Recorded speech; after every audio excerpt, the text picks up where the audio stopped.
It's the 12th of August, and you're listening to Kopi Time, a podcast series on markets and economies from DBS Group Research.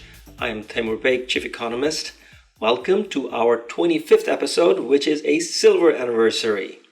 But we will talk about a different metal today, gold. And to talk about that precious metal, the price of which has rallied by about 25% over the past year, we have with us today Xiaokai Fan, Head of Central Bank Relationships, World Gold Council. He has been with the council for about 5 years. Xiaokai Fan, welcome to Kopi Time. Thank you for having me. It's a pleasure to be here. Great to hear your voice and have you on the show. Xiaokai, you represent World Gold Council, which, as per its website, is the market development organization for the gold industry. And the purpose is to stimulate and sustain demand for gold, provide industry leadership, and to be the global authority on the gold market. Now, in this show, we're not doing this to stimulate or sustain the demand for gold, but we're very keen to hear about gold from an industry leader, and we do want to know what's happening at the gold market. So I'd like you to indulge us a bit. If you could first talk about the supply side and give us a sense of how much gold is typically produced in a year, who produces them, and how that gets moved around. Sure. Thank you very much. First of all, very concise introduction about what we do at the World Gold Council. We are the industry market development organization for gold. We have a general purpose to enhance and improve the gold market. And in my specific role, I actually do a lot with governments and central banks around the world, giving them information about gold, advising them. So I'm always happy to talk more about gold in general. Your first question is about supply, and I think that's a very great way to start the topic. I think it'll be useful to start off with a visualization exercise. The best estimate for the total amount of gold ever mined is about 197,000 tons, which sounds like an abstract number. But if you were to stack this gold neatly, you'd form a cube that's only about 21 meters cubed, so 21 meters by 21 by 21. And the volume is just the same as 3 Olympic-sized swimming pools. So that's it. That's all the gold that's ever been mined in human history can fit into 3 Olympic-sized swimming pools. With regard to new supply, on average, about 3,000 to 3,500 tons of gold comes from new mine production every year.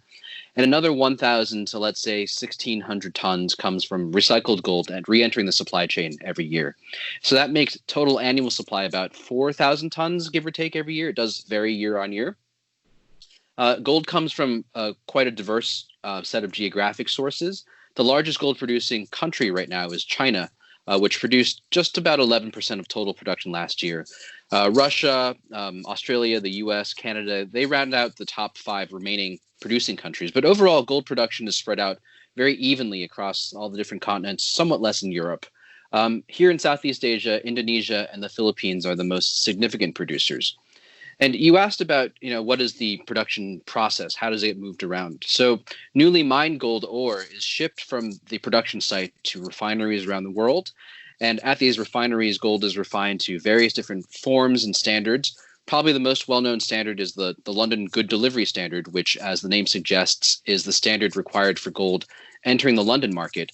Here in Asia, though, we typically see kilobars more often. As the name suggests, for kilobars, it's 1 kilo in weight. So it's about $64,000 US in today's value versus about $700,000 to $900,000 for the good delivery bars, which are much, much bigger. So in Asia, because the retail market is quite strong for gold in Asia, we typically see kilobars more often. In London, it's those large bars that are more commonly traded. And since gold is traded across many different financial centers around the world, it can be settled in different markets. London continues to be the most important terminal market for gold. It's also the home of the Bank of England, which operates a vault that contains many of the official gold reserves of central banks around the world. But since we're here in Singapore, I do have to stress the gold market is continuing to grow in importance here. Many of the major bullion banks have gold trading desks in Singapore. There's some excellent storage facilities in the city, and we even have a refinery here. So with Singapore's position as the leading financial hub for Southeast Asia, I'm hopeful that gold will grow in importance for Singapore's financial sector as well. There is a refinery in Singapore. Wow. Okay. There is, yes, in Jurong. That's a great nugget of information. I really don't think most of our listeners would be aware of that. Okay, so stick with this production part of gold for a little longer, if you may. Is it very costly to produce gold? And gold miners, I mean, how are they doing in terms of, technology and resource intensivity of production? It is generally speaking quite expensive to produce gold. The gold production costs can vary greatly, though, due to many different factors, such as the technical requirements of the mine site, for instance, or local labor costs. Many of the older mines are already very, very deep, and the deeper you go, the higher the extraction costs become. And also, please recall that it takes years of research and exploration and planning to decide on mine sites before the first ounce of gold is ever extracted. So the exploration costs have to be factored in as well. The World Gold Council has done a lot of work in this area. Our member companies are mining companies. So together with these mining companies, we developed guidance on all-in costs for gold production that conform with GAAP accounting principles. And this helps to provide more transparency and consistency in looking at how different mining companies report their costs. The current all-in sustaining cost for gold production is about $1,000 per ounce. And that information is publicly available on our website, including a data series that looks into the past. The gold mining companies, they're doing okay, I think. The gold price has been pretty high recently, but of course, every company has its own specific factors going into it. So I can't speak for all of them, uniformly. Sure. But again, very insightful. Thanks for that, Xiaokai. Okay, move to the demand side. So this year has been characterized by a pandemic, an economic crisis, financial market volatility, and as I said at the beginning of this podcast, gold, of course, has had quite a bit of run-up. So from your vantage point, what kind of investor behavior are you observing? And I'd like you to take some time with this question, so maybe you can touch on how it looks from the perspective of individual investors, institutional investors, and since your job on a day-to-day basis to look at the central banks, so tell us about central bank behaviors and also gold traders. Absolutely. I completely agree with you. If I had to describe this year so far in one word, that word would probably be unpredictable. It's been just an incredibly volatile year, and there may be many structural changes in our economies, the markets, our lifestyles even, that will be the lasting legacy of this pandemic. And you've already said gold has done quite well this year. It's up about 30% year to date. I'm sure your listeners have seen some of the recent headlines about gold surpassing its previous all-time high. It went over $2,000 an ounce last week. And I think that gold's strong performance this year can be linked to several different factors. The first is just general worry and uncertainty about the state of the world and the future direction of markets. But then beyond that, there's also the continued compression of yields globally due to massive central bank easing, which is a response to the pandemic. And then linked to that is the potential for inflation, both from the monetary stimulus from central banks, but also the fiscal stimulus that a lot of governments are pursuing around the world. So you asked about how gold is being seen by different investors. So let's start with institutional investors. And this is a group that's actually been making some pretty notable progress in embracing gold as part of their portfolios recently. This investor segment as a whole has been largely underweight gold for quite some time. I think Bank of America may have said that global investor allocations to gold today are about half of what they were in 1980 in terms of gold's proportion in the portfolio. But if I'm a portfolio manager today at an institutional investor and I'm trying to assess the long-term impact of COVID, I'd probably focus in on a couple of major potential structural shifts. The first shift is that yields will be just low and negative for a prolonged period, and that makes fixed income relatively less attractive and gold relatively more attractive. Gold, generally speaking, performs very well when yields are low because the opportunity cost for holding that gold goes down. Gold produces no cash flow, of course. So therefore, when yields are low, gold, relatively speaking, is less costly to hold. The second major potential structural shift that I'd be seeing is this prolonged monetary easing and combined with fiscal stimulus and also just the global contraction in aggregate demand caused by the pandemic. Altogether, these factors might spark inflation, and we've actually seen some indicators of inflation tick up recently. If I were a portfolio manager, I'd have to think about that as well. And gold, historically speaking, has performed very well during periods of high inflation and also stagflation too. The third factor I'd think about is just the markets are very choppy right now. There's a lot of volatility out there, and that volatility isn't just financial volatility. It's also increasing volatility on things like geopolitics as well. Not least of which is, the worsening relationship between the U.S. and China. Gold is traditionally a safe haven aspect. It's done well during periods of acute systemic risk and has very little correlation to other risk assets. So if I'm looking for an asset that can help manage risks, gold can be a solution for that problem as well. All of these factors are generally supportive of gold, which is maybe a reason that many institutional investors have publicly announced new allocations to gold in recent months. And it's also reflected in the massive inflows we've been seeing into gold-backed ETFs, which are a very common way for institutional investors to access gold. Now, I've spent a lot of time on institutional investors. I don't want to neglect the other parts of your question. Another major class of gold investors is of course, central banks, which is the segment that I interact with the most personally. Central banks hold gold as part of their official reserve assets, which are used to help maintain the value of the currency, boost confidence in the economy, et cetera. Gold forms a major part of global reserve assets. It's about 13% of total reserve assets around the world, which actually makes it the third most widely held reserve denomination after the US dollar and the euro. Now, central banks have been net buyers of gold for over a decade now. In fact, 2018 and 2019 were the highest and second highest years for central bank gold buying, respectively, since the end of the Bretton Woods system in the 1970s. This year, 2020, central banks have continued to be net gold buyers. They added about 230 tons of gold in the first half of the year. That's down compared to last year's record high numbers, but actually it's roughly average compared to the last 10 years. And I think the pandemic has forced central banks to focus on ensuring stability of their currencies, their economies, their financial systems, and gold has performed well in doing that. Compared to other reserve assets, gold has actually done quite well. So it's fulfilling its role as a strategic asset that is liquid during times of need.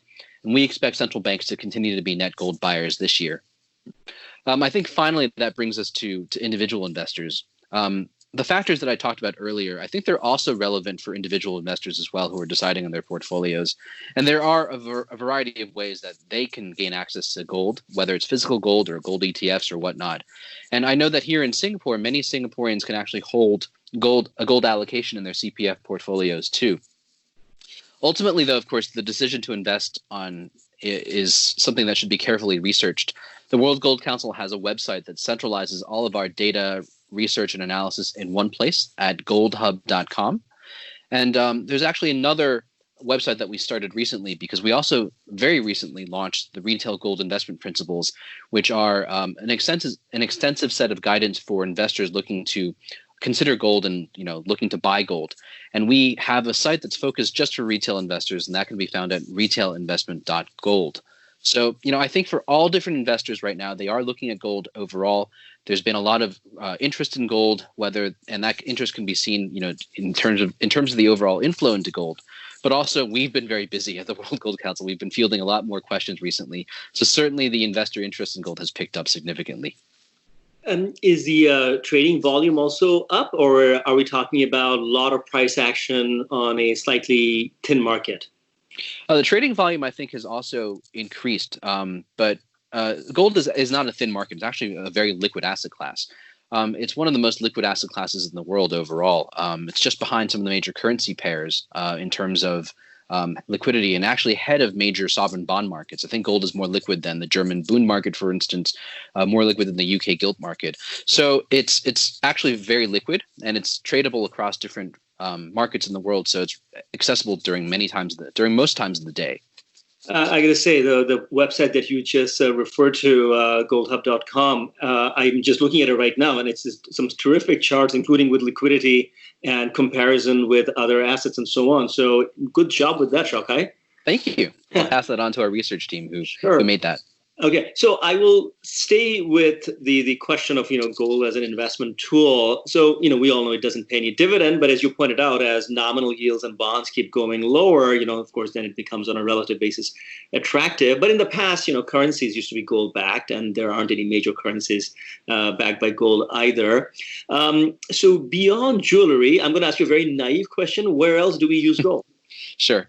Well, you're right. You said that gold is not linked to any currency anymore. It's a freely tradable asset now, and its value is entirely determined by supply and demand, just like any other asset. But it does have intrinsic value, and that intrinsic value comes from its rarity, its durability, its universal acceptance, its lack of credit risk. And gold is used in many applications. You already mentioned jewelry, and jewelry still accounts for half of total gold demand annually. But gold is also used in many industrial applications, such as in electronics, in health tech, in aerospace. And these industrial uses of gold make up about 10% of total gold demand per year as well. So that's 50% for jewelry, 10% for industrial demand. The remainder of gold demand is the financial demand for gold, which is split between private investors and then the official investors, the central banks. I think a big part of why modern investors value gold is because it's an asset class that behaves unlike any other. It has very low correlations to other widely held asset classes, which makes it an excellent portfolio diversifier. It has safe haven characteristics, which can help manage downside risks like what we're witnessing now. But in better times, gold actually exhibits some pro-cyclical behavior too, because, like I said earlier, a large component of gold demand comes from pro-cyclical elements like jewelry and electronics. So generally speaking, those things are bought up when times are good. So that's what actually makes gold an interesting investment tool, because it's just very idiosyncratic. It doesn't behave like other assets because it has both pro and counter-cyclical demand elements to it. Fair enough. In my travels, especially in the Middle East, I have seen all these gold souks where people go and buy the bars that you were talking about earlier. People can also buy, stocks of gold miners, or they can buy like a precious metal mutual fund, and you touched upon this a little while ago, they can buy a gold ETF. I'm sort of interested in how a gold ETF works and how big of a phenomenon it's become. Sure. You're right. There are many, many different ways to gain exposure to gold. You've already mentioned some of them. Everyone has its own set of considerations. Gold-backed exchange-traded funds, or ETFs, have actually grown to become one of the most common ways to invest in gold. Gold ETFs first appeared in the early 2000s and have now grown to become a major segment of total gold demand. Gold buying in ETF form has seen pretty tremendous growth this year as investors have moved into gold. They're actually at all-time highs in terms of both their AUM and also the amount of gold that they represent. And just to give you a sense of how large the inflows into gold ETFs have been, just the first 7 months of this year, so year to date, we've seen 925 tons of gold being bought through ETFs in the first 7 months. And that's already almost 50% higher than the amount of gold bought by central banks in all of 2018, which was the highest year ever for central bank purchases. And that was just in 7 months. So gold ETFs have become very popular. There have been massive inflows into it this year. And I guess you ask how a gold ETF works. So essentially, it's just a fund that invests in physical gold. And that fund is then listed on a stock exchange and has shares that can be bought or sold on the public market, just like any other equity. Shareholders then own a part of the fund, and that fund in turn owns physical gold. The price of the ETF is designed to track the spot gold price. So this gives investors a very easy way to gain exposure to the gold price without having to worry about management aspects like vaulting and storage that are things you consider for physical gold. There are many different gold ETFs available in the market, so I counsel your listeners to do thorough research on each different offering before investing. And there are actually some ETFs, gold ETFs, listed in Singapore as well. Okay, but generally speaking, and this goes back to your earlier point about there being quite a bit of liquidity in the gold market, that the bid-ask on these ETFs are not particularly wide. It depends on the ETF. There are some ETFs that are very, very big, and therefore they're very liquid, and the bid ask is very narrow. And there are those that are not so big, but they have different purposes in mind. They have different target investors in mind. The largest single gold ETF is the GLD ETF, which is a lot of institutional investors like to invest in that ETF. But then there are smaller ETFs. Which actually have smaller management fees, for instance, smaller expense ratios, which might be maybe more suitable for, let's say, retail investors or investors who just want to buy and hold. It depends on what you need. So, like I said earlier, I think every individual investor should look at what the ETF offering is, look at the specifics of that ETF before making a choice. Sure. Shoko, just a sidebar. We have been talking about commodities, particularly crude oil, in recent podcasts. And where we sort of, underscore that, oil, pumped out in one part of the world can be very different from another part of the world. gold is far more homogeneous as a product than crude oil, right? Yes, that's true. Yeah, go ahead. Yeah, no, that's true. It's refined, of course. So it comes out, and there might be some areas where the gold content is higher in the ore that's dug out, and some areas where the gold content is lower. But ultimately, it's always refined to its pure form. And then when it's in bar form, there are different standards that govern the purity of the bars. The London Good Delivery Standard, for instance, has one purity. There are different purity standards in different markets. For instance, when gold is used in jewelry, they might have a different purity standard because it might be easier to handle for jewelry purposes, for instance. But overall, it is much more uniform than oil. Right, and I suppose the other big difference is storage, where Right. Can play a very big role on oil futures. We saw futures going negative earlier this year. I suppose, as you pointed out earlier, you can pack a lot of gold in a very little bit of space, so that is not an issue. That's right. That's not an issue for the most part. There's no real storage constraints like we see with oil in the gold market right now. Correct. I want to talk about gold markets from geography perspective. I know you mentioned earlier, China being a large producer, but China is also a large consumer of gold. Then there's India, and I've touched upon the Middle East. These three parts of the world are going through very different economic fortunes. China sort of has come back from the pandemic and beginning to flex its muscles gradually. India is in the middle of the pandemic and suffering tremendously, and the Middle East also is, right in the heart of the infection outbreak right now. Give us a sense of these three gold markets. I mean, depth, demand, that sort of stuff. Sure. You're right. China, India, the Middle East, they're major markets for gold. Actually, I think that the rise of China and India specifically have led to a pretty big structural increase in gold demand since the turn of the century, because both of these countries, they have strong cultural affinities for gold. Gold plays an important function during key festivals and milestones and celebrations in both cultures and in the Middle East as well. So China is now the largest gold market for physical gold. It accounts for about a quarter of annual physical gold demand. India is the second largest market, just under a quarter. They're actually quite close, both countries, in terms of total demand for gold. But they're in different stages of recovery right now. And because of the impact of the pandemic, during the first and second quarters of this year, there has been a drop-off in gold jewelry buying and physical gold buying in both markets for obvious reasons. People could not go out to buy gold in markets and in shops. But that's largely been replaced by the massive financial demand for gold that we've seen during the first half of the year as well. You mentioned the Middle East, too. The Middle East is also a major gold market, but of course it's divided into several different separate national markets. And Turkey is actually a very, very important gold market, too. In Turkey, gold is quite integrated in the financial system, actually. So individuals can send gold to one another, for instance. Many people can have gold accounts with banks. And even the Central Bank of Turkey has quite a very unique system in place called the reserve option mechanism, where the commercial banks in Turkey can actually deposit part of their gold with the central bank as part of their gold reserves overall. So I'd say in the last 2 decades, there's been a general shift of gold demand toward the East and away from the West. It's not to say the West is consuming less gold. It's just that the East, the emerging markets, is consuming significantly more gold. And I think over time, as these economies continue to grow, as the purchasing power of their citizens continues to rise, these markets will still be major, major pillars of the gold market going forward. Yeah, absolutely. Shaukat, I don't know if you noticed last week, the Reserve Bank of India made this announcement where they have increased the amount people can use gold to back up loans. So in the past, I think it was 75% limit up to the value that the banks could lend to people. They raised it to 90%.